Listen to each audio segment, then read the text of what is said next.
Welcome to our channel. Today we how to enable Wrike proofing and review workflows step by step clearly. To enable Wrike proofing and review workflows, start by logging into your Wrike account. Navigate to the workspace where you want to set up the proofing feature. Locate the settings icon in the upper right corner of the screen. Click on Account Management from the drop-down menu. Select Workflows from the options provided. In the workflow settings, click on Create Workflow if you don't have an existing one. Name your new workflow clearly, for example, Proofing Workflow. In the workflow setup, look for the option to enable proofing tasks. Toggle the proofing setting to on to activate the feature. Next, define the stages of your workflow, such as in Review and Approved. Add any custom statuses that you want to include in your proofing process. Once your workflow is designed, click Save to store your changes. Now, go back to the main dashboard.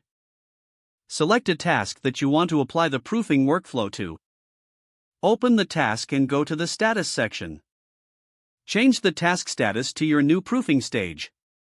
To add files for proofing, click on the attachment icon in the task window. Upload the documents you want to have reviewed. After your files are uploaded, select the Proof option from the task menu. Invite reviewers by entering their email addresses or selecting them from your team. Set the review deadline to ensure timely feedback. Notify your reviewers about the task for efficient collaboration. As reviewers receive notifications, they can access the proofing task directly. Once feedback is provided, you'll be able to see comments and revisions in real time.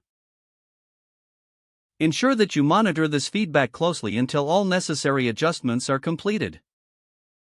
After finalizing the changes, update the task status to Approved in the workflow. Review tasks will now be archived, while approved tasks can be moved to the next stage of your project.